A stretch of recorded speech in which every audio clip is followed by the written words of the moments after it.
What's up, you filthy casuals? Welcome to the Casual Shenanigans Gaming Podcast, a podcast all about everything PC gaming related. I'm one of your hosts, Germ Gaming, and I'm joined tonight by Joel. Hey guys. Don't have a catchphrase for you, I keep wanting to come up with one. Dave, the not-so-evil, Evil Viking 13. Mine's basically a rebranding attempt, not really a catchphrase. Desperate We rebranding. could add something on there like Defender of Liberty, and you could just wave a gun at the camera. Hey! We can't even see the gun in your shot tonight. Yeah, dude, my screen is so tall above me right now. It's amazing. You'll have to tell us about that. It's theater mode. And we are also joined by James, who's wearing a t-shirt, which is a pretty rare occurrence, isn't it, James? Ooh, meat math. Sweet. But you don't wear t-shirts much, do you? Usually I'm getting off work and coming right to the podcast. So Seriously?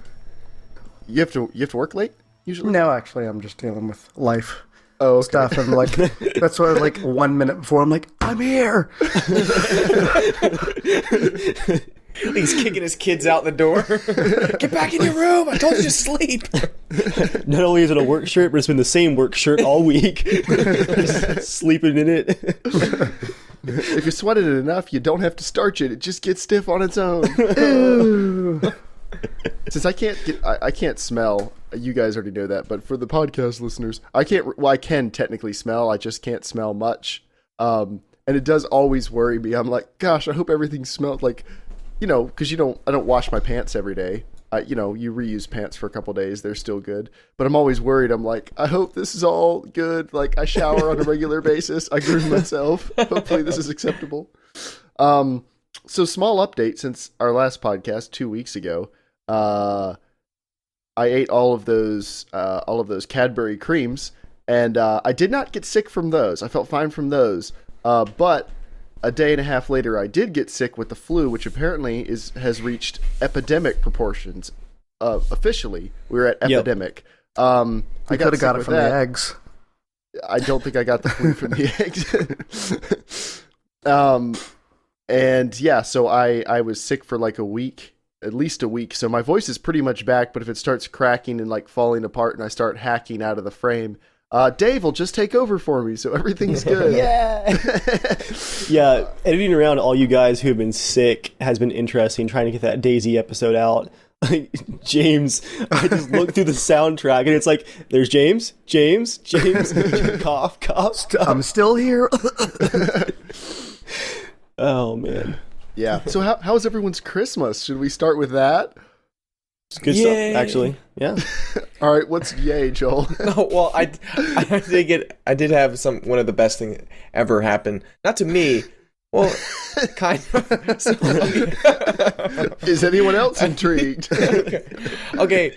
So these jelly beans I meant to order like months ago for this game we were going to play at a friend's house. Joel, who did you see get hurt? Yeah. That amused you. Called Bean Boozled by Jelly Belly, right? It's a little board. It's a little game that you spin a little spinner and you pick up a Jelly Belly, and one could either be peach flavor or vomit flavor, and they look exactly identical, right? Well, my sister brought that to our Christmas party, and everyone kind of spun in and like ate it. I had a rotten egg one, and it was nasty. Or no, sorry, moldy cheese. But at the end, there were still like two big handfuls left, and my older brother, I was like, how much would you eat all of this? He's like, I don't know. He's like, I probably wouldn't do it for anything. I was like, how about $10? He's like, no. $20? All right. And so my Christmas gift began. He was like, oh yeah, I got this. I just chucked in one handful. Real quick, dude, Joel, list some other flavors that were like mixed in the box. There's some worse dirty than sock, cheese. dirty sock, dirty diaper.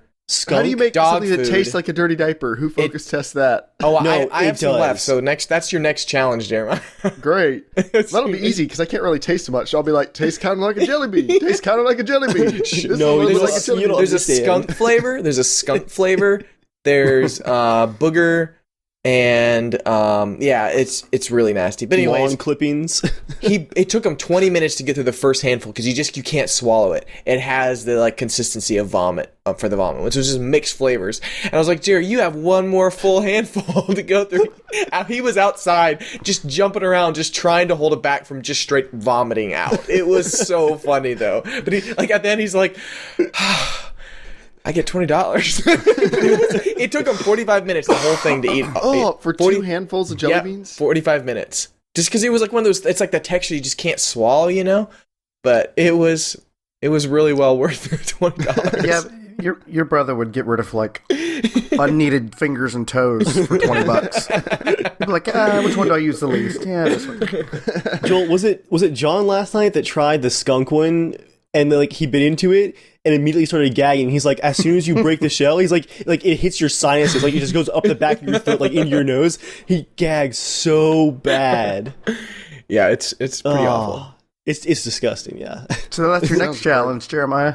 Yep. I'm good with that. I'll do that. I'll try it. I'm an idiot. So we begin the podcast, as we always do tonight, or every night, with an update on the potato masher. So some of you might have noticed I've put out like 2 videos in the past month on my YouTube channel. Dave certainly noticed because he won't shut up about it. Is that changing anytime soon? I didn't hear about this.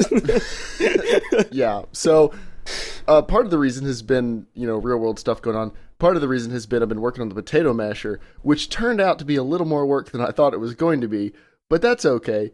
The final potato masher launch video is almost ready. It's going to be over 30 minutes long, and has involved at this point about 70 hours of work. Oh my gosh! Yeah, I didn't totally worth it. I didn't realize how long it normally takes to record game footage. That's a very laborious process. Trying to, and you'll see the footage isn't even synced up that well, but just trying to get generally the same footage on both platforms is a giant pain in the butt, especially when the games are stuff like Far Cry 4, which doesn't work right, and Assassin's Creed Unity, which doesn't work right, and Battlefield 4, which doesn't work right.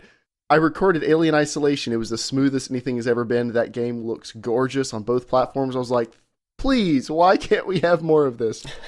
But, yeah, I only have 2 more mini comparisons to make, and then it's ready to at least send to Dave and the rest of you guys if you want to look at it. But hopefully next week on the podcast we'll be talking about our findings, and I'm pretty excited. I've for anyone considering a PC build coming up soon, I think you should definitely hold off until you see the potato masher video or hear us talk about it. That's all I'm going to say about it for now. But yeah, hopefully next week we'll be talking about it on the podcast in depth, and then hopefully before then, maybe this weekend, the video will be going up for anyone who wants to spend 30 minutes watching through that entire sad story. But Jeremiah, what is the potato masher that you speak of? What is the potato masher? Yeah. The potato masher is a $350 PC purpose-built to compete against the PlayStation 4. Not because the PlayStation 4 is bad, but we think you can get an equal or superior gaming experience for $350. And not only that, we think it will be equal or superior 4 or 5 years down the road. And that's what the potato masher is about. Also, boy, howdy, Mr. Jeremiah. That sounds swell. Doesn't it? Also, it streams the podcast, so my creaking quad-core processor can be lightened up to do other things. That's why the podcast is now in 30 FPS. I don't know about on Twitch, but at least on YouTube, it's in 30 FPS. Yeah, that's another thing. I'm considering a CPU upgrade, but I don't know, Dave. I'll have to talk to you about that later. They're just so expensive, and the performance bump doesn't really seem to be there that much. Yeah, it's I don't know. Cool, thanks, Dave. Helpful advice. Well, back to commercial. Everyone, don't forget to use Colgate. Cleans your breath while it cleans your teeth. Does it clean your... Especially after jelly beans. All right. Oh, man. So our next thing tonight is our main topic. We're going to be talking about 2014 and all the games that we loved and lost, and the games that touched our hearts and touched our sphincters, I guess. I don't. There was a lot of clenching. Mostly for Joel. But yeah, we're going to be talking about the year in review. So actually, I think I'm going to do this list kind of in reverse order because it'll be more fun. First, we're going to talk about in each of our opinions, and that's the important thing. This is an opinion. This is not Casual Shenanigans Gaming officially says these games sucked and these games were awesome. In our opinions, we just want to talk about the year in review. Because some Unless people say we're getting paid to make a review, then it's our official yeah, opinion. in which case you can send our $20 too. But a lot of people in the industry and just fans of gaming in general say this has been one of the worst years of gaming in recent memory. So I don't know about that, but we are going to start with, in each of your opinions, what is the worst game, or what was the worst game launch in 2014? Like, what just crashed and burned hard? H1Z1. Too soon. I want to hear it from you guys first because to launch 4 weeks after we heard about it, and then it's been what, like 9 months? Early May. They pulled a Dean Hall and they said too much too soon. Yeah, they did good. They waited like through a bunch of development, and they were like, "We're ready to show our hand." And then, 9 months later, they still haven't quite shown that hand, but it's coming any day now. I think, though, Joel, I think you could probably answer this better. They only announced one, like, hey, it's coming out in 4 weeks, and then it was, like, probably a month, and then one more, like, probably a month. And then around, like, early July, they just stopped talking about dates finally. They said that we will not discuss. Honestly, I don't remember any of that. I only remember just the 4 weeks. I don't remember any of the others, honestly. I think around E3 they were saying, like, we're going to announce a date. They kept like, saying soon Yeah, it'll be soon. early access. It's funny because it's the exact same like PR mistakes that DayZ made, like sequentially, like the amount of time in between them, exactly the same. Yeah, I mean, I think it's talking. what every early access game right now is doing. Is it's coming out? Yeah. It's coming out. So maybe we'll see that trend go away soon. There are plenty of great early access games that come out. They do a bunch of dev work to them, but the community plays them, then they release them. But you just don't really hear about them because they're not stealing everyone's money or being in early access for 2 years or a whole bunch of other stupid stuff. Something about early access I was just thinking about yesterday. I feel like early access is actually, they have a better chance of getting more money in early access than after the game comes out. Because during early access, all you have is tons of ramp up of hype of the game. But once the game's out, it's kind of like, oh, the game's finished. You know what I mean? Even though they're going to have more updates to the game. But this, it's like, they're constantly kind of working on Anything's it. possible. It's kind of like, right around the corner, it's going to be amazing. Yeah, I think Yeah. people are going to start using that. I think people are using it now of just like to sell your game. Not even just for the early, like we need money, but like, hey, let's sell it now because we'll probably make more money in early access than we will if we just finish the game and release it. I bet some AAA developers could benefit from using early access. Hey, we can bug test and get feedback on the crap that doesn't work. Doesn't EA do that? Not really. They had one beta and then we're like, okay, we're going to scrap most of this and go back to the drawing board. Or at least that's what they did with but Hardline. all their games are really early access. You're getting access to the code before it's finished. That's only been a couple of them. That's the thing is EA has put out a ton of really solid games they keep putting out that just aren't super popular and are fine. I think it's only Ubisoft this year that's just like tripped and stumbled like every single time. They just can't stop screwing up with unfinished crap. I think that's but anyway, so Speaking of Assassin's Creed Unity. James, so is H1Z1 your official worst game of the year? Well, it's not my worst game of the year. It's the worst launch. Okay. Do you have a worst game of the year? Not really. Not that I played. I mean, other than the stories of Assassin's Creed Unity kind of bombing. Yeah, that's what I was going to say too, James. Like, I didn't actually play a lot of the big failures this year. I kind of, after Battlefield 4 last year, I was a lot more wary with my money this year. I think the only one that I actually played, and it was because Ultra Grunt sent us the code for free, was Watch Dogs, which had a horrific launch. And even now, going back like a month ago to record some 60 FPS footage, couldn't hit 60 FPS in Watch Dogs still. And like, I've beaten the game now. What are your specs again?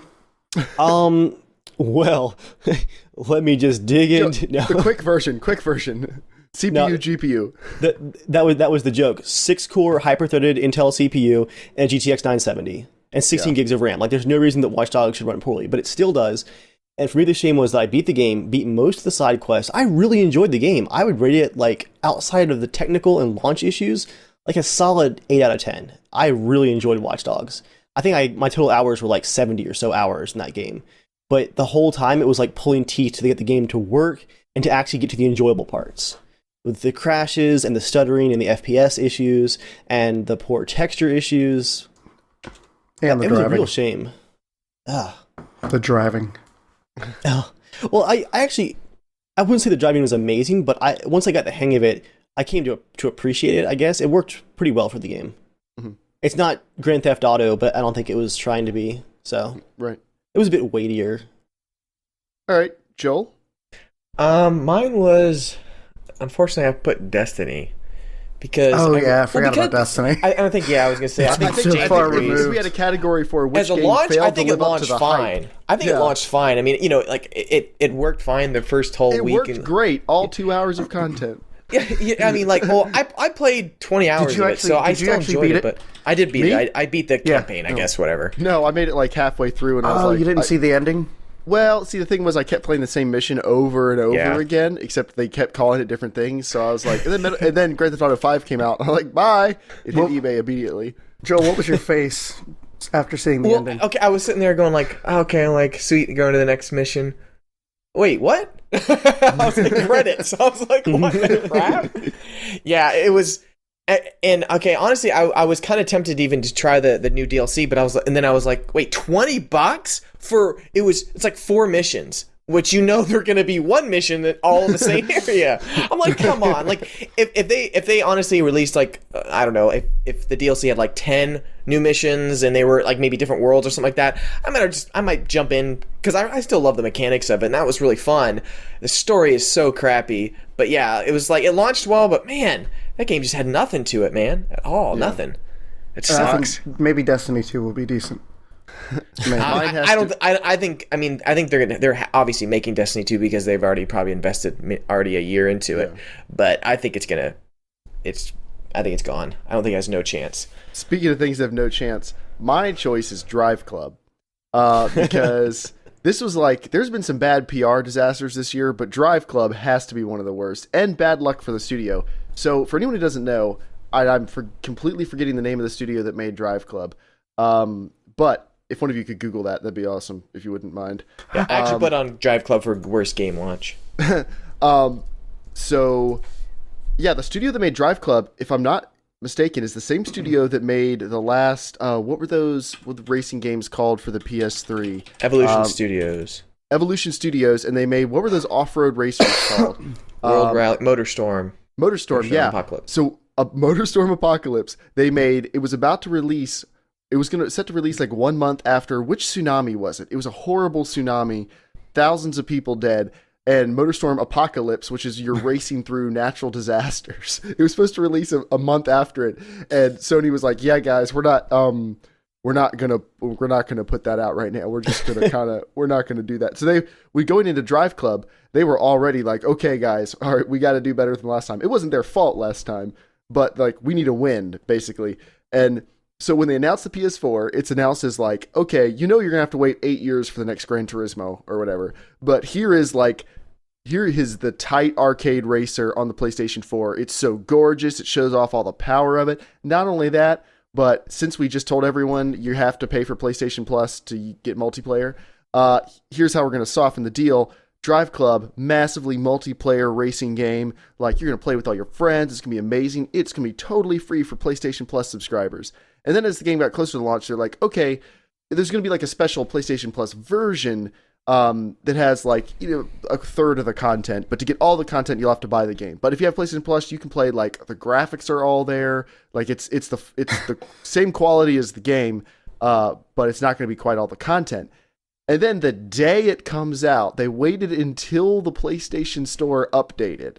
Like, until people, like, once people started double checking, be like, hey, where's the PlayStation Plus games to download? They're like, oh yeah, guys, by the way, PlayStation Plus version's broken. Also, multiplayer doesn't work for the regular version right now. Thanks for your patience, we're working on it. And then there was like 3 weeks of them going, yeah, you just can't play the multiplayer. Turns out there were some problems in the game we didn't know about after it was delayed a year. There's some problems we just didn't know about. No word on that PlayStation Plus version. Thank y'all for playing though. We appreciate it. Hang tough. And we're here a couple months later. Still no PlayStation Plus version. No mention of when that's coming out.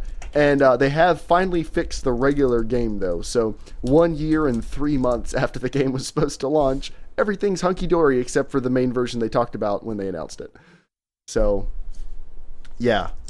Unfortunately, I think that means Evolution Studios is probably done.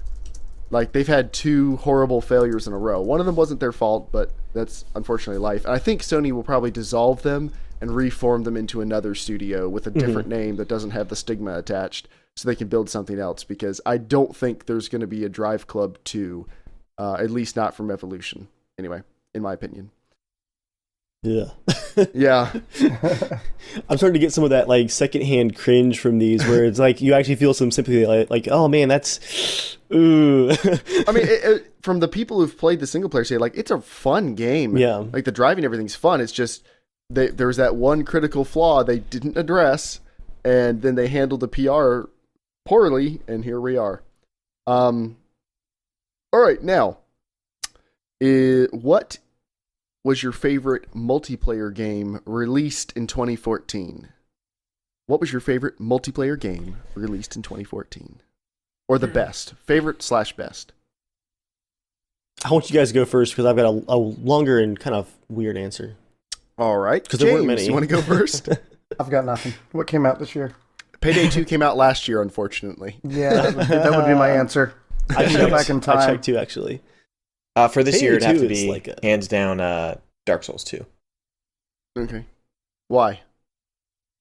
Because it's the best multiplayer game I've played. Okay. I'm not like saying your answer's wrong. I was just curious what your thought was. It's awesome. I've played a ridiculous amount of hours on it, and now I'm replaying with Dave, which is awesome. And then I'll probably get the updated version later this year. Or next year. Yeah, this year now. Yeah. Not on the PC, though. You'll get it on the PS4. Probably if I play with John. Okay, because on the PC, it's not really going to be any different. Yeah, no, they're updating it, yeah. It's the Game of the Year edition, basically. They're adding the DLC. You have to buy the patch, and you actually purchase the patch, and it adds in the new lighting engine, a whole bunch of new characters, story, all sorts of stuff like that. Okay, all right. Well, I might. It's not just like E and B mods or something. Mm-hmm. Yeah, Dark Souls 2 is a pretty solid choice. I'm gonna throw in, since I forgot. Even though it came out last year, technically, Grand Theft Auto Online. Well, it came out on the new consoles this year. I'd say that counts as a new game because it runs way better. Wait, GTA 5 has released now in 2013, 2014, and soon 2015. I just kind of processed that. And it'll sell millions of copies every time. Think about how many awards that game could win across all the platforms. Most sites won't let you do Game of the Year if you release like an enhanced edition the next year. Like that doesn't count. It has to be when it actually came out the first time. But it's an impressive spread, though. Yeah, Grand Theft Auto 5, that's a really good choice. I was kind of torn. Like, I wanted to say Payday 2 because that was just so much fun. It's just built for multiplayer. It released for us this year. And the support, like, it's a continuing product this year. Like Yeah. There's like another event going on for New Year's, like new masks and like new drops and stuff, like specifically for New Year's over the last 3 days that got announced last week. Like their support is just nuts. Dave, are you saying there's a chance I could get a pink pistol handle? Or a new texture, a red texture for my mask or whatever? Joel, I was reading in some of the patch notes for Payday. They actually had to do like a hard-coded UI update because the UI was originally only built to support like 60 masks, and there's now like 400 some masks from all these different events and stuff. So they had to like go in and like redo the UI because it was hard-coded to only support so many. I think it's obvious they weren't expecting the game to be this successful, but they're doing a great job of riding the success. They're just like, just keep giving back to the community. As long as it keeps selling, keep doing stuff. Don't stop. On an average night on Steam, there are more people playing Payday 2 and ARMA 3 than Call of Duty. Like, it's pretty wild. Yeah. Of course, there's probably a lot more people on like Xbox Live playing Call of Duty. Of course. Yeah, but still, that's impressive, so, you know. For my multiplayer game, so then I thought like maybe Spin Tires, because Spin Tires is ridiculous amounts of fun, but like that's not, it's a co-op game, I would say, more than multiplayer. So I'm going to go with Titanfall. It's easy to forget about because it released early this year, and then several months after release got kind of ruined by the poor matchmaking. But as far as like pure multiplayer action, that game is, I think, the most fun I had this year. It's super intense if you have a good team, and just the gameplay is so fluid and fun. It's awesome. I really like Titanfall. I went back and played a little bit of it last week just to test and see if I could play it at 4K, and it's still great. Like, if you can get into a match without any issues, there aren't many people playing it, unfortunately, because of all the matchmaking issues they've had this year. But it's still, the gameplay is a ton of fun. And the game runs smoothly, which is nice. So as long as you don't alt-tab out, it runs smoothly. No, I usually play in borderless windowed mode. Right. Which is a workaround for the Source engine. Like, it hates tabbing. It really hates it. Yeah. Yeah, my official answer was actually the same one, Titanfall. There really were not a lot of multiplayer games that came out this year that I got into. It's because you don't have PS4. Basically. Oh, what all awesome multiplayer games were on the PS4 this year? Grand Theft Auto 5, my choice. That's true. This is just like the GTA cast. I'm alright with this. We're just prepping for a few weeks from now. But yeah, Titanfall, like you said, it was fluid, it was easy to pick up, but hard to master. People complain about like, oh, there's not enough guns. I'm like, no, this is like compact and streamlined. And the guns are different. Imagine that. Yeah. There aren't 1,000 attachments, just like 6 per gun. It works pretty well. And I think just the fact that once the matchmaking kind of went south, the fact that we were just like, oh man, I wish Titanfall, like it was still so good. Like that's a good way to look back on it. It's like we only got 35 hours of gameplay. Like, oh no, it burned bright and brief. Yeah. But it was a great game. I kind of had some side answers here because a lot of the games that I got into big this year came out last year, but didn't like really DayZ, stick ARMA 3, Payday 2. Actually, I didn't put DayZ on here because I'm not gonna. I wouldn't consider DayZ like a multiplayer game of the year even close to it yet because it's not finished, and the experience is always so inconsistent. I've had some really great moments in DayZ this year, but I've also had some awful moments too, and some terrible performance, and it's not consistent enough to start handing out stuff to it yet. It wasn't released this year anyway, so it doesn't really count. No. Well, it was close enough to the end of last year. Like, you can accept that as an answer. I mean, it was half a month, like 2 weeks before the end of the year last year. So it doesn't count for taxes. The tax man don't care. Yeah, for me, I would say Payday 2 for sure, because we got hooked on that this summer for a while. Still want to go back to that for sure. And then once we started modding Arma 3, like our Arma 3 over the year just ramped up. Like starting the beginning of the year with the game being out and a few patches in, we started ramping up, like doing co-op workshop missions. Dinosaurs. I'm getting to dinosaurs. He's getting there. Don't worry. That's what happened was like the longer that the year went on, the more community support there was, and then also the helicopters DLC and more patches from Bohemia. And so by this fall, your options in Arma 3 were insane. Like I've gotten deep into the content creation, but we haven't even tried stuff deep, like guys. You don't even know. It's deep. Yeah, I've earned the Steam. What is it? The Relentless Creator achievement. Like 3.5 times over now, which is 100 hours in the editor. I've earned it multiple times. Do they give you a trading card or something? Nope, just an achievement. Yeah, I mean, we do our own mod packs and missions. We put inappropriate amounts of hours into, but at the same time, we still haven't tried Battle Royale. We haven't tried Breaking Point. We haven't tried Altus Life. If we wanted to, we could just keep trying different game modes and mods in Arma 3, like, just forever. And as many hours as I put into it this year, like, it's terrifying to look and see how much more there is that we could be trying to. So even though Arma 3 came out last fall, technically, this is my year of Arma 3. Cool. All right, and now here's the big money ticket item.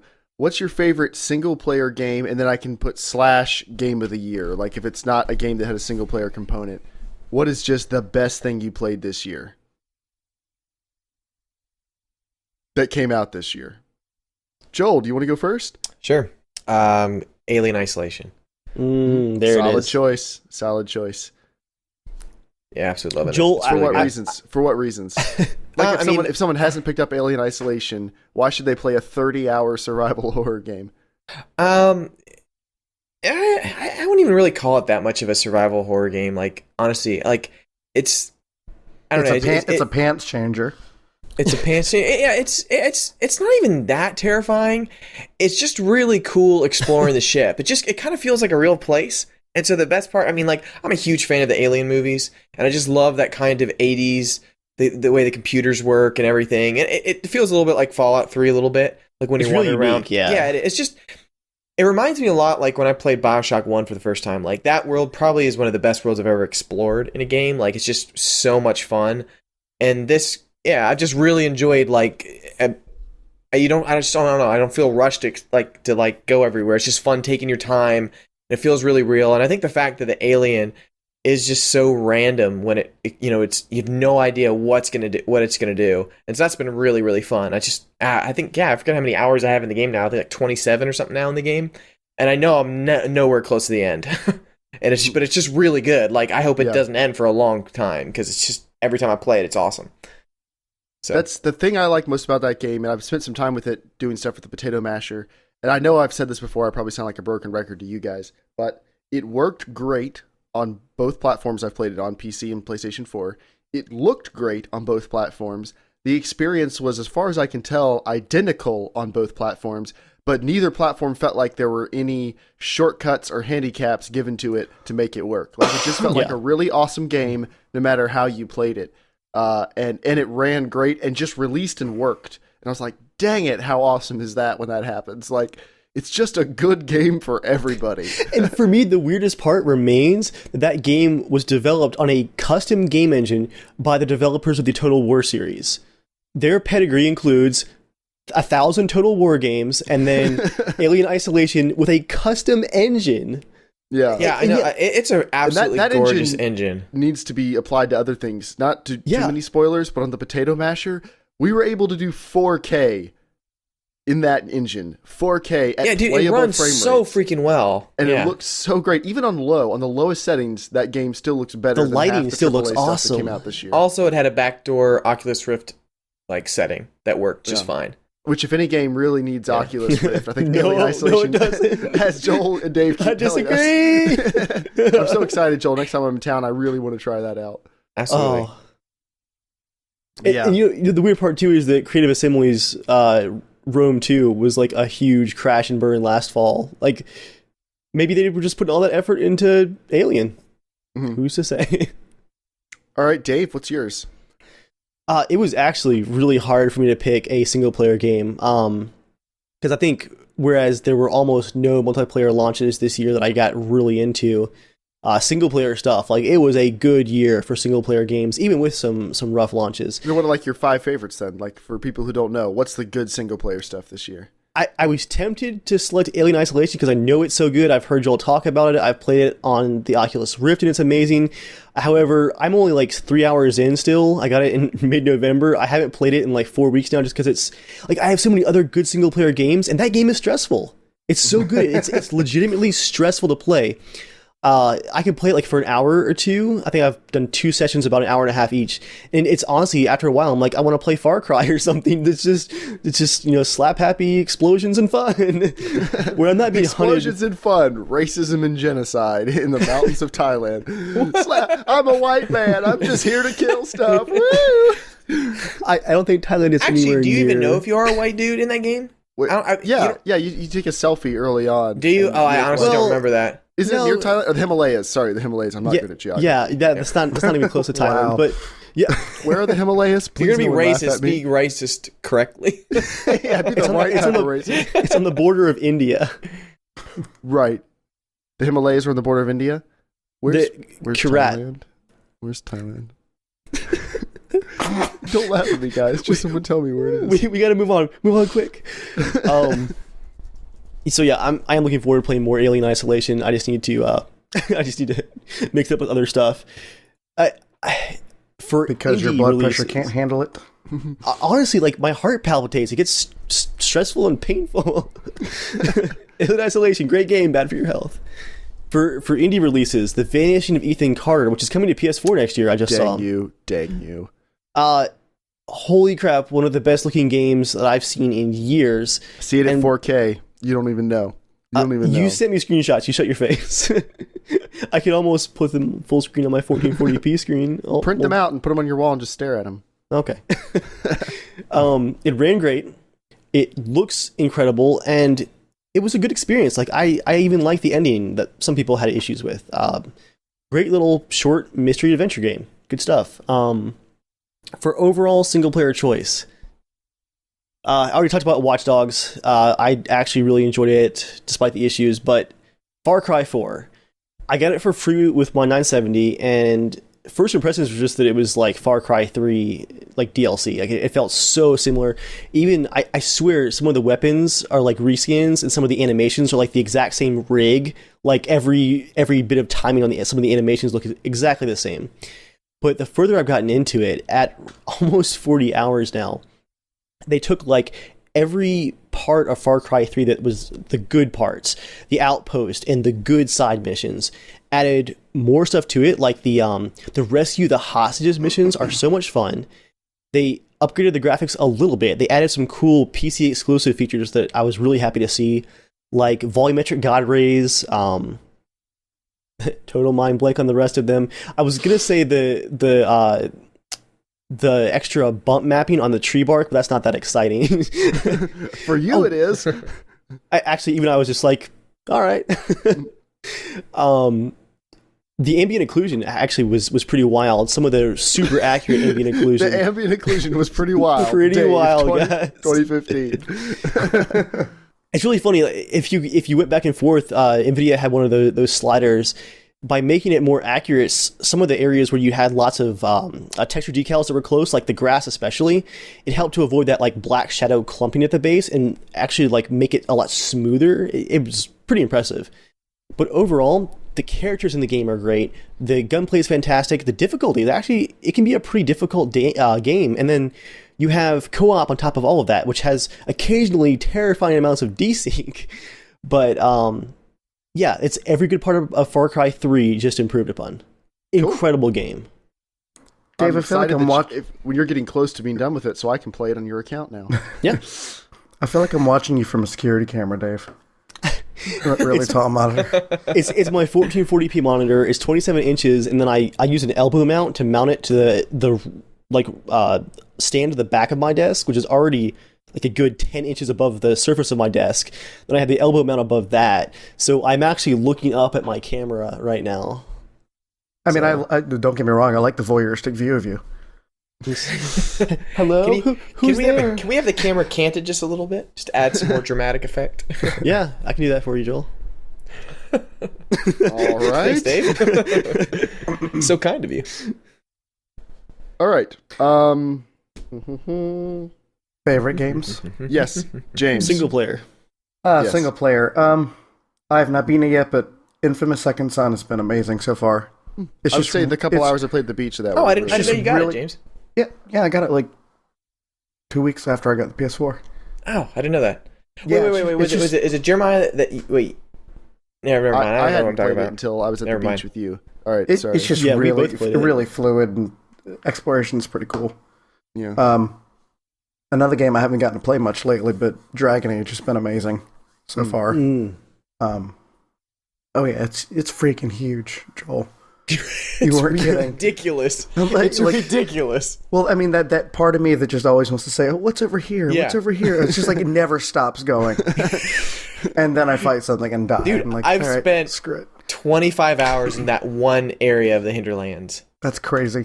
I haven't finished all the quests in there either. Oh man, I've kind of gone on to do back and forth because you like run into an area that's just like what the heck, so hard.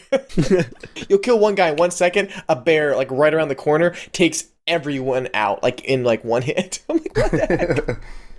It's good though. It's a good game. I would say my indie game, even it technically released last year for the PC or 3DS. I don't know what it launched for. SteamWorld Dig. I was about to say, did you beat that game like in one setting? I did. I like literally just sat and started playing. I couldn't stop. Like it was 6 hours. I mean, it's embarrassingly long to sit and play one game. But Yes, Ultra Fallout 3 counts for a good single player game this year. That's correct.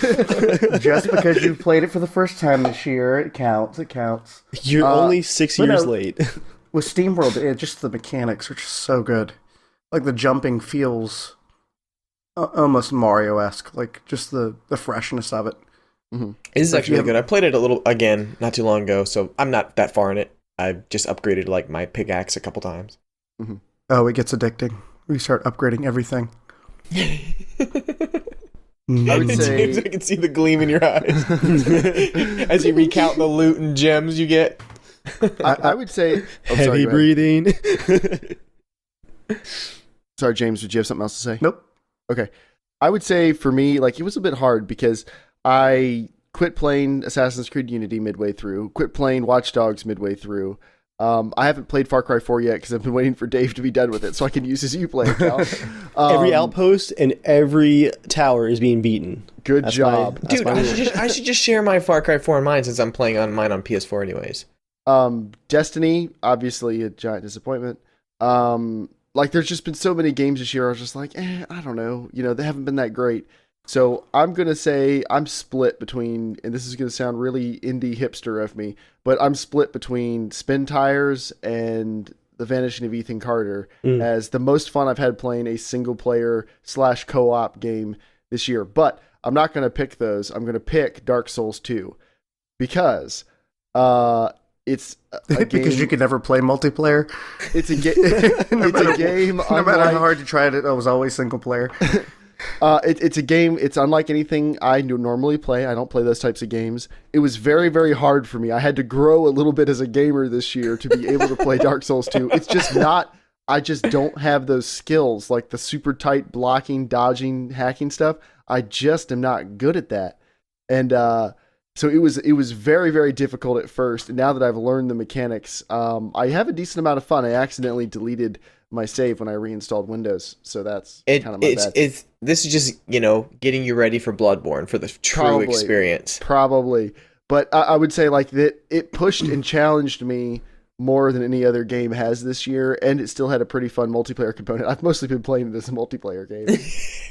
Mostly as a business manager. You just like go and summon people and you're like, do my bidding, and just stand back and like watch people whip each other and kill them. So I'm an excellent manager is what you're saying. Yeah. I make sure to hit every boss at least once. Okay. The last one you go, got you. I pile on and like, I'm winning. Dave and I, we were playing the other night, and we summoned this random guy, and he's like fighting with an axe, and then right at the end pulls out a whip and is just going like we just stand back. And we're like, let's let him do this job. The great part too, Joel, was that like the boss battle had just gone like really, really south. Like we were both like getting just smashed around, and this guy like backs up and takes out a whip with like a 40-foot range to it. And he's like, no, I got this, guys. Like he saved us with a whip. All right. So that's that. Up next is news time. News time. Yes, our first news item. Metal Gear Solid 5 Ground Zeroes, which is not Metal Gear Solid 5. It's just a prequel or preview. It's one level. But now they've gotten a big PC patch that you can now officially mod the game. Like they've made modding a lot easier. So one of the first things people have come up with, besides like there's FOV changes, you can change the field of view, time edits, weather edits. You can swap out Big Boss's face with the series creator Hideo Kojima. But now they've lifted the frame rate cap. So the game had caps for 30 FPS and caps for 60. And now if you want, you can play it at 120, 96, 144, whatever you want.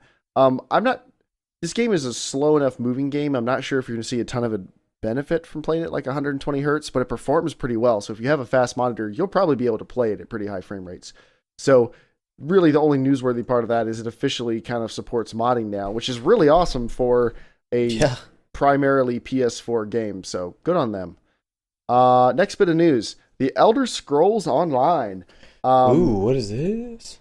Well, more rumors about it going free to play, which no MMO creator wants to say, yeah, this game's definitely going to go free to play because they want it to make a lot of money and they want people to spend $60 on it and pay $15 a month to play it as long as possible.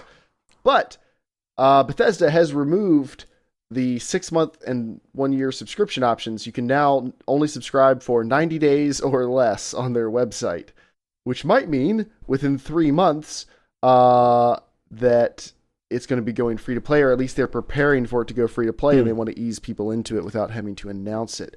Which it was pretty much a guarantee it was going to go free to play at some point. But Debbie's going to freak out, Joel. Yeah, for anyone who's been waiting to play it. James, you're going to play with me, right? Maybe. I will download it and play it for several hours. That's my promise. I played it for 38 hours. That's not that long for an MMO. No, I only had it James for 30 is like days. Peasant scrub. You're doing it wrong. 38 hours in a month. That's not bad for you. Yeah, I played it a lot. Yeah. At the It rate was- you buy it was a games, how re- are you able to devote that much time to the Elder Scrolls Online? Because I only played you just get, that like game two that games month. a day or something. So. What he did was, Jeremiah, he just taped his credit card receipt like 1 month, 30 days to his monitor. And he kept pushing that stack of new games aside, like, I can get to you guys later, don't worry, I'm not going to forget about you. All right, and then the last bit of news. It's a short news segment this week. Last bit of news. Battlefield Hardline. The developers are claiming that Electronic Arts is claiming that Battlefield Hardline is the fastest Battlefield ever. It's going to be the most fast, the most fluid, the most action-packed. They're trying to avoid saying the most like Call of Duty of any Battlefield ever. So What does that mean, though? Like, It means like the speed of weapon switching, movement, climbing in and out of vehicles. Like they're removing anything that was simulation, like in the Battlefield games, and they're going. Wasn't much straight left. There really wasn't, but they're going for straight arcade action this time. So like Battlefield 4, then. Well, if Battlefield 4 ran properly, maybe. I don't know. I have a hard time judging. I mean, that Battlefield 4 is already a lot faster paced than I'd like it to be compared to 2, and even 3. Well, it's faster paced originally, but when you factor in all the times where the game hitches and hesitates, it ends up being about the same speed that you can actually play it at. I wouldn't know. Mine works. Now, yeah. It's worked since the May patch. Yay! All right, it is now time for the Singularity Shame segment. Joel? Shame. No, that's not. You don't remember? What was it again? I forget. You went, Yeah, I forget too. you went, "Zhoo," and then, then you went, "Bah, Oh, yeah, that's what it was. bah." What Debbie, if you want that to be better, you gotta by? come on the podcast. Okay, did you shameful. guys see, this blew up on the internet in the past 2 days, that particular Comcast customer service call? Did you see that? When did it pop Another up? one. In the last 2 days. No, Okay. I haven't. So the Singularity Shame segment, in case you don't know what it is it's named after Singularity 80, who's not a shameful person. He's a nice guy. But we named the segment after him. He likes to share shame, though. Yes, it's Spread any it. company that really just needs to be made fun of for a little bit goes into the Singularity Shame segment. Now, Comcast doesn't really need us piling on. They are officially, once again, voted the worst company in America. So I don't know how many of those trophies they've gotten so far, but it's been quite a few. It's a good collection. And it mostly centers around how terrible the customer service is. Well, this guy from a tech site called Comcast to cancel his service, and he recorded the call. And the customer service rep, I almost couldn't. I listened to the entire thing. It's 7 minutes long. I almost couldn't believe that this person had such a lack of decency that they could keep talking. He was just the guy called up and he said exactly what you should say when you're calling to cancel your service. Not hi, I'm unhappy with my service, because then the customer service rep, it's their job to try to sweeten the deal and keep you and Here, stuff. let me transfer you to retention. Yeah, exactly. This guy was dun. I would like to cancel my service. Pretty upfront, you know exactly what he wants. And the other guy was like, well, could you talk to me about what you don't like? And he's super hyper. Could you talk to me about what you don't like about your Comcast service? He's like, I would like to cancel it, please. He's like, but why? Why would you want to give up the number one internet and television company in America? Why would you want to give that up? The guy's like, I Because would like you to have no other choice. the guy's like, I'd like to cancel my service, please. He's like, but tell me this. Explain to me why you don't want the best. And the guy was like, I'd like to cancel, please. He's like, well, you want to give up the best? You don't want the number one internet and television service in the country? Explain. Wait, I to have me. seen this. Was not just a couple days ago. This is months ago. Yeah, this is No, old. No, Yeah. there's been several Yeah. of these. This No. just got posted a couple days ago. Am I wrong? This sounds Am I very entirely familiar. wrong? No, yeah, this Really? because This happened a couple months sounds ago. exactly like what I've heard. It was about 7 minutes too. Okay, all right. Well, I'll just keep going then. Sorry, I made the mistake. I really thought it was this week. Your computer's working so well, the internet's just coming 7 months late. He's so not using Comcast. It keeps going, and the guy just won't stop. He just says, "Sir, I just don't understand." He's angry. The customer service rep is angry.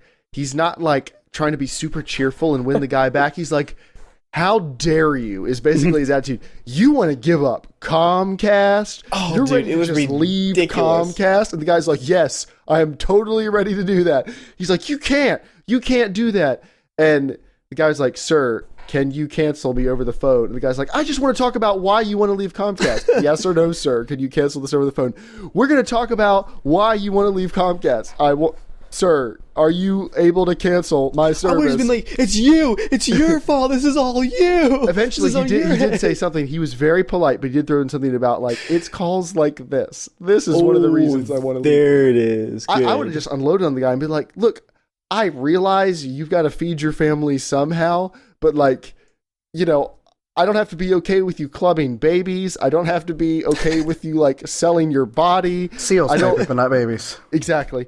You know, I don't have to be okay with you treating me like this. Like, this is ridiculous.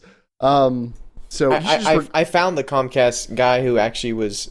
This is actually a live 10-second clip of that guy. I think this absolutely sums up that Comcast. I posted in the Twitch chat. This is amazing. Right, this is exactly who he is. We're gonna listen to it. We're gonna listen to it. Okay? Is everyone ready? Yeah. 3, 2, 1, go.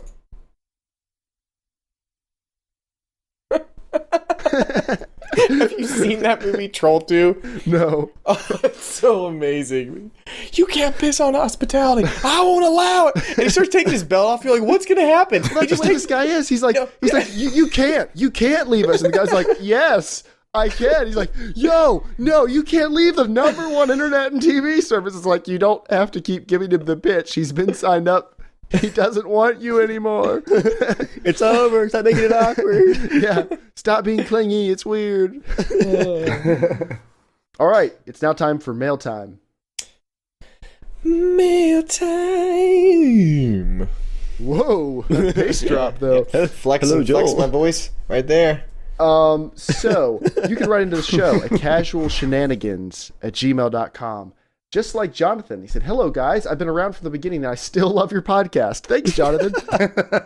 What does that mean? I have a small question for you this night. Are graphics cards and other computer parts region locked? Oh, man, we're just reading this question in time. I just looked at the date. The sweet exchange rates are in my favor. $1 equals about 6 Swedish kroner. Me and my girlfriend are going to New York on vacation on January 2nd, so I want to pick up some sweet deals. What should I aim for, and where should I look? Any good stores? I currently have a GTX 760 and no SSD. I can spend about $400 to $500 on a graphics card and maybe an SSD. Thanks for everything, guys. And Germ slap a seal. Greetings from Sweden, Jonathan. Jonathan, I'm replying to your email right now and saying that no, things are not region locked. As far as I know, computer parts are not region locked. Is that correct, Dave? Yeah, I think there are no hardware region locks that I'm aware of. And now, if he wants to go buy something in a store, now it says New York. I'm guessing that means New York City. Is there a Micro Center in near New York City? I'm not sure, but something. Yeah, I would think so. But I'd also be worried a little bit about customs and importation, because there are, I think, if you buy items that are over a certain value, you're supposed to declare them on customs forms. I don't know the exact amounts, but you are going to want to research that. Like, it would suck to get fined like $500 for smuggling a graphics card into Sweden. Well, could you like buy it and just mail it to yourself, or does that still have to go through customs on the other end? I think you could mark it as like, this is a gift, like on the package for customs. Like whenever I get like one of those $1 HDMI cables from China, it always arrives in this super like crinkly envelope with the little stamp on the front that says like customs. Is this a gift? Yes. So you're buying your HDMI cables from China, Dave. But if you it's an HDMI cable, Joel. Jonathan, just as far as you have $400 to $500 on a graphics card, maybe an SSD, get a GTX 970, and you can probably get a 500 gig SSD for that money, and that's a pretty solid combination. Or get a GTX 970 and a 240 gig SSD or something. Samsung 840 or 850 Evo, awesome drives. Look at those. All right, our next bit of mail is from Nixon. Nixon says, thanks for all your help with my friend's PC. Apparently, it was a bad sound driver. He was experiencing, if you don't remember, it was after like 2 days of being on, the computer would start stuttering and glitching up horribly in all of the games he was playing. But apparently, it was not because it needed to be restarted a bunch, as we officially recommended. It was due to a bad sound card driver. Again, just wanted to say thanks and have a good night. So that's interesting. Sound cards. Why doesn't someone make like a good sound card that just works? You know? Like onboard sound is the only way to get sound that just works correctly. It's a really small market now. Yeah. You know what I think would be really helpful for PCs? Instead of having the blue screen when that happens, it's just replaced kind of with what Dark Souls does. It just says, welcome to PC. And the... Wait, what, you were dead? When you have errors, it's kind of like, oh, that's Joel, why I had an error. The blue screen is to give you technical information. I know that. Fix your problem. I know that. Joel would rather have a cinematic experience and useful information. Joel's like, I'm not going to fix it anyway. I'm just going to call Dave. So why can't I be entertained? Love you, Joel. All right, Adam writes in. Hey guys, I had an early Christmas gift of the new Razer Black Widow Chroma and Razer Death Adder Chroma. That is a mechanical keyboard and a gaming mouse. It's awesome, really awesome, but I'm having an issue. This is my first mechanical keyboard. I'm not sure if it's regular for it to have a tiny, tinny, spring-sounding echo after you lift up the keys. It's pretty annoying. If it was possible it's a defect of some sorts, it's definitely a possibility to get a return. It's pretty loud, and I can still hear it with earbuds in, and even with over-ear headphones on. Should I return the keyboard? Aren't Dave, there didn't your mechanical keyboard make a pinging noise when you first got it? A spring noise? Mine did. Not that I remember. Mine did for the first couple days. Like I could hear it with headphones on still. It was like a ding, ding. I guess it was while the springs were breaking in or something. I guess it's a thing then. I don't remember that happening, but I think there are switches that would make the springs more noticeable for sure. Mm-hmm. Yeah, I'm not sure which switches I have, but they're loud. They're definitely loud. Anyone who listens to the podcast knows that. Yeah, I would wait and see if they go away. If it doesn't go away in a week or two, maybe looking to getting a return. But I definitely have. Because it should have at least a 1-year warranty on it. So yeah, it should. But I think it's something that's probably just going to go away, most likely. There's not a whole lot that can go wrong on a mechanical keyboard. A keyboard is just a pretty simple thing. And if it's happening on all the keys, it's probably just how that keyboard sounds. That's a good point too. Yeah. Yeah, if one of them was super loud, I'd say, yeah, maybe there's a problem. But he said, I've forgotten if last time if I wrote in if you just respond on the podcast or not. So just to be sure, can you also respond to this email with info and suggestions? No, I'm not going to do that. So listen to the podcast. Wow, meow. All of it. No fast forwarding, no skipping around. You start at the beginning, you listen to all of us in our news segment, and you get to your question. No, I'll respond to it later. Thanks, Adam. Thank you, Adam.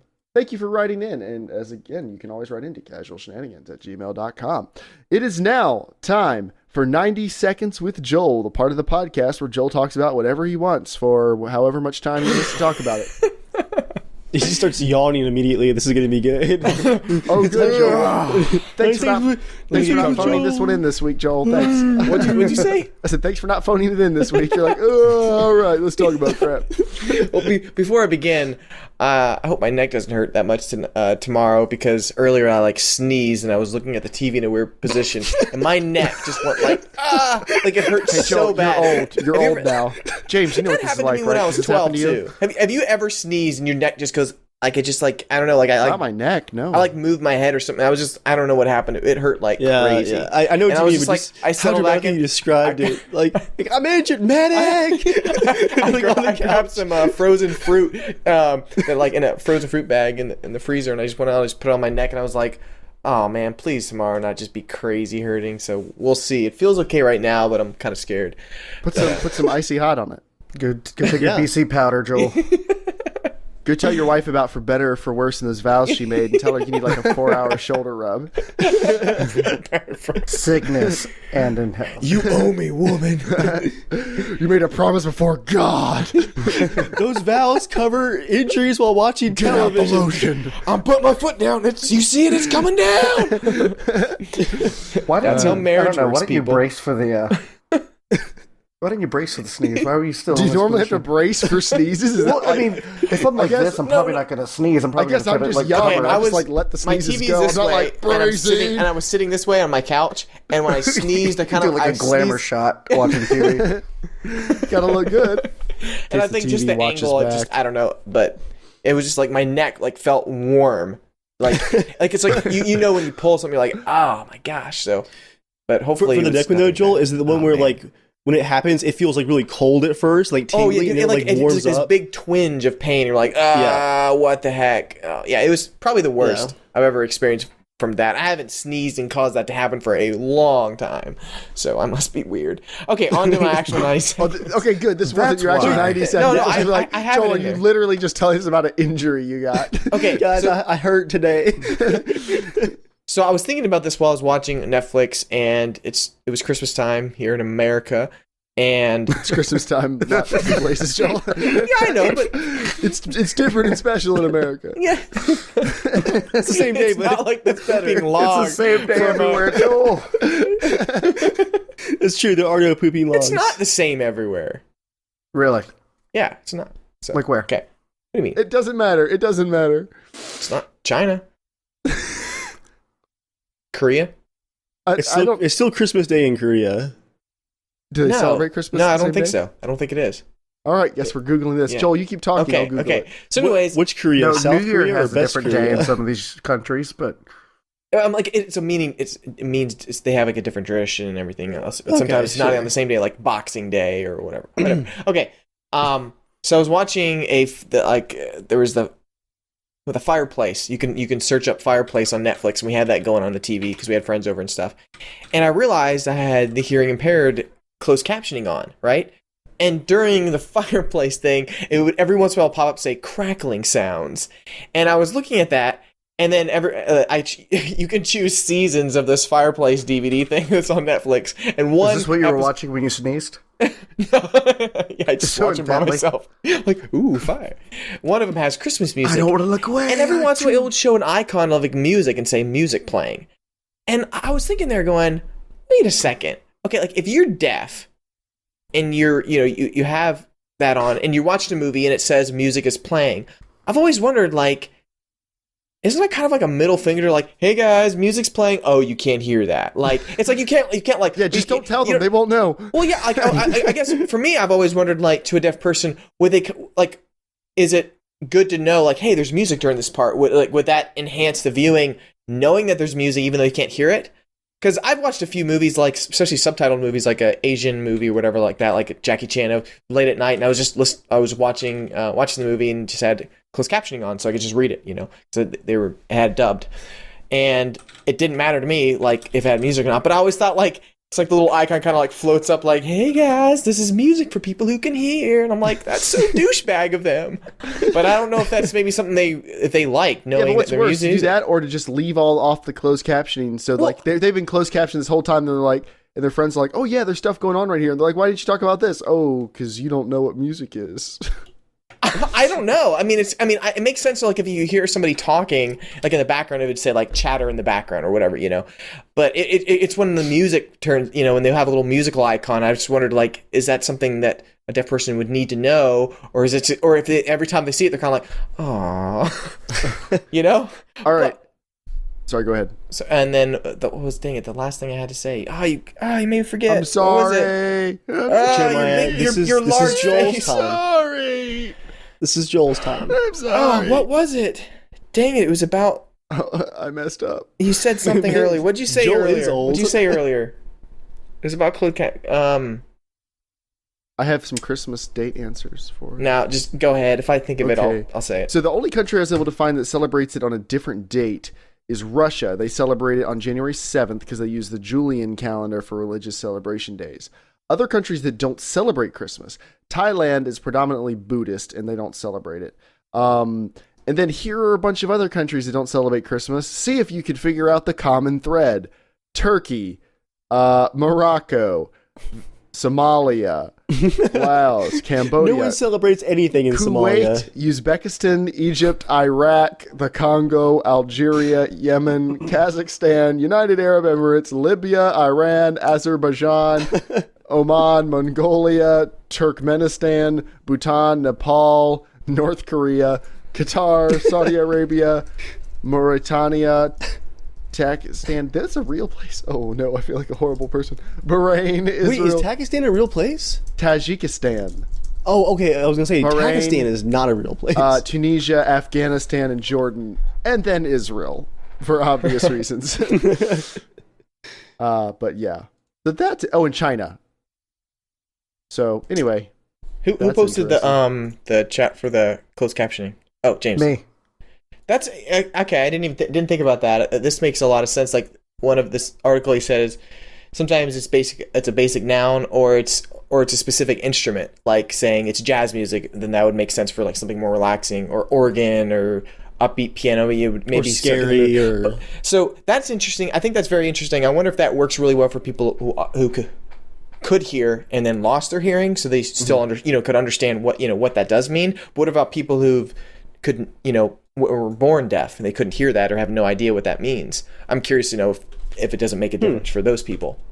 So, okay, enough about that. But yep, you might, and I don't mean Casual to Shenanigans anybody Gaming, who can't, a podcast all about hear. everything PC gaming. It's not like they're going to be listening to our podcast. Oh my gosh, you're a terrible. That's not to sound Come on, horrible. Joel. You knew going in that you shouldn't say that. You knew. I could see it in your eyes. You're like, don't do it, don't do it, don't do it. Oh, it's coming out. mouth, no. One of these days when we become popular enough that someone's going to transcribe the entire podcast. I'm sure that's going to happen. All right, it is now time for the comments of the week. Dave, we have 3 comments of the week. The part of the show where Dave really shows how cultured and informed all of his viewers are by pulling a little nugget, a little dingleberry of a comment out and letting us all listen to it in Joel's voice, or Joel's special commenting voice. So what I'm going to do is I'm actually going to read the first 2. I'll read the first one, and then Joel, I want you to create characters. I'm going to actually change the order here. I want you to create characters for comments 2 and 3. And okay, highlight the ones you want me to read. Give them some motivation. Sorry, Give them a setting. Give them Okay. The first one, I'll just go ahead and read this one because it was just kind of sad. This was a comment on one of my videos this week. I think it was on like late on New Year's night, New Year's Eve, I guess. I think I should spend less time watching guys play PC games on YouTube. Sad smiley face. Someone's thinking of those New Year's resolutions. It's probably someone who watched through like all 90 episodes of Total War and realized I'm watching someone else play a game. It's like watching a board game. I know. There's a lot of episodes. And then here's your setup, Joel, for comments numbers 2 and 3. Number 2 is a comment that was posted with no context on a Total War video from like 6 months Always ago. on a Total War video. Is that even necessary to say at this point? But the last one, so Dean Hall, the creator of DayZ. Your Total War videos are going to become the next Reddit. The discussion threads. Dean Hall has left Bohemia. He's still working as like a, independent contractor, but he started his own studio and he's back home in New Zealand for the first time in a few years. And over Christmas break, he's been like going out fishing, going hiking, and he went like windsurfing out there over Christmas break. Like he's been having a blast just being home again, right?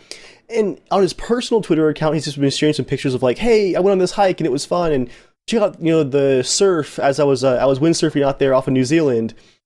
And so Joel, your context for that last comment is actually a Twitter reply to Dean posting about his personal vacation time after 2 years, let's not forget, of working on the DayZ mod and standalone. He had not planned to stay in the Czech Republic for more than like 6 months. He was stuck there for 2 years. He just got away. He had to come back home to his family. But go ahead, you have your context. If you're searching for your dignity at the bottom of the ocean, you won't find it, sir. You effed us all, Dean. Drown in a sea of AIDS. Rocket, no, I'm drowning.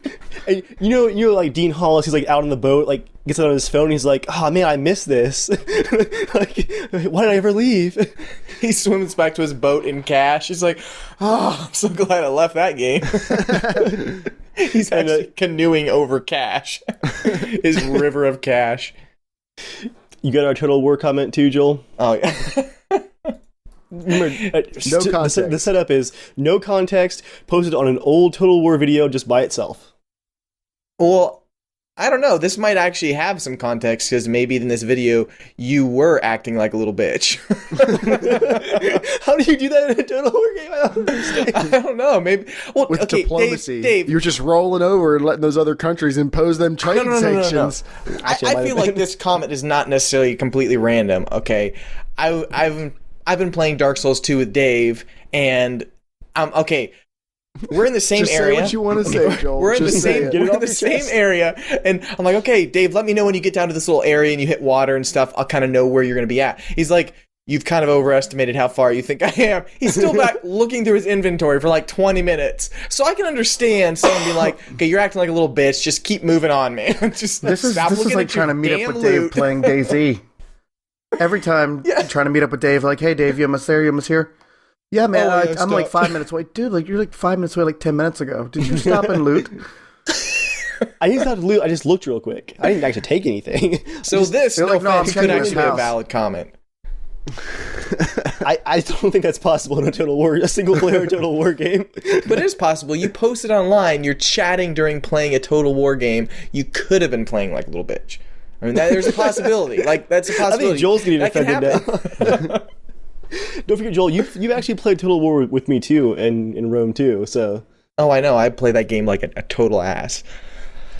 All So right. I feel like that would make sense. Before we go this week, if you haven't seen the announcement about it, we have a new ARMA mod pack. Really quickly, if you're like, but I just got the old mod pack, why do I have to get the new one? Dave and I have learned a lot about how to make good mod packs, and this mod pack is much better than the last one. It has a lot of the same stuff, but you still have to delete the old one and re-download this one. But we've designed it so when we have updates and stuff in the future, you'll only have to download a gig or two at a time. You won't have to download massive 8 or 9 gig files, except for the first time where you have to download massive files. But we have some cool community stuff coming up, and some of you we're going to be contacting you. We've got some ideas we want to bounce off you, so cool stuff's coming up. Definitely grab the new mod pack, Dave. Yes. I'm going to put a link to the Google Doc in the description of the podcast. There's a bit.ly link for it too, if you want that. We can't just say it's a bit.ly.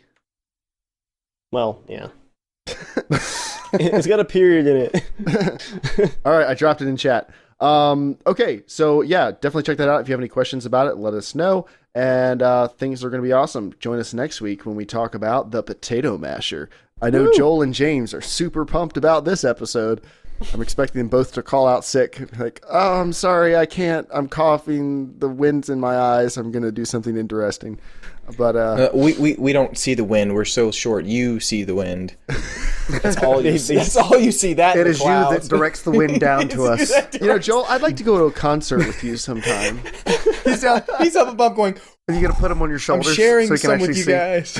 Yeah, Joel, when you go, do you go to concerts? I've been to a few.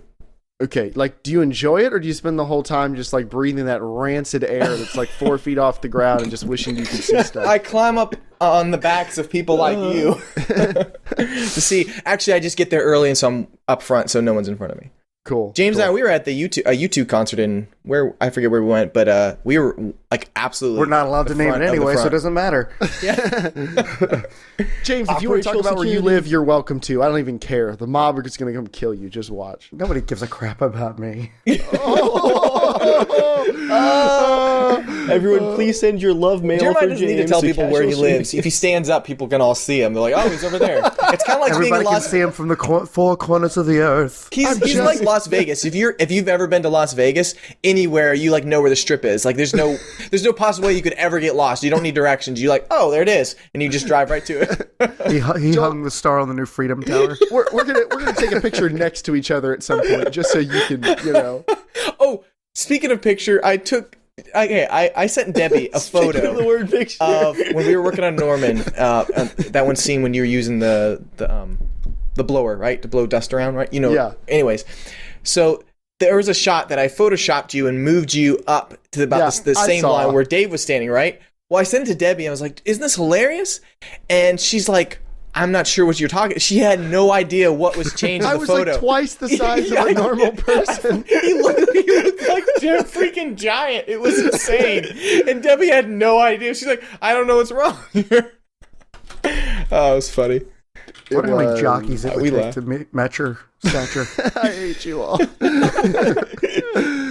All right, with that, guys, that's the podcast. You can always follow us at Casual Shenanigans, at Evil Viking, at Jern Gaming, right into casualshenanigans@gmail.com. Thank you to everyone who rates and reviews us on iTunes. Thank you to everyone who downloads and listens to us. We've been doing this for 2 solid years now. We're going into our 3rd year of Casual Shenanigans Gaming, and as always, it is an absolute pleasure. What's this picture that Dave just posted? I've got to go. It's one of you and Joel actually next to each other. Yeah, but I'm actually standing downhill. And I'm not sure why I have my guard down. I feel like I should have been aiming at you guys too. Why am I holding 2 guns? What's even up with that? Because this is America. You only had 2 hands. I mean, come on, that's all you could do. I guess there could be a tow gun, maybe, but. All right. Now, Jeremiah, you're standing in a hole in this picture, right? I am actually standing downhill, but you can see the relationship You're between standing me on and a Dave. rock troll. See, Dave isn't His that legs much are here in the shorter than me. image, but his feet are actually down here. For all the teasing that Joel gives me, Dave is actually only a couple inches shorter than me. So, Yeah. I don't even want to hear about it. But But it's fun. But in comparison, boy, do I look normal. You finally feel normal when you're standing next to him. And with that, that's the show. Thanks everybody for coming out, and as always, Don't forget to slap your seals. That sounded really bad. Slap a seal, not your seal. Why do you have multiple seals? We know where Joel's going to go to now. all right, Joel, go slap Please the turn the seal. We'll webcam talk to you later. Bye everybody. If Joel runs out of the room with that cardboard cutout, we'll know where he's going.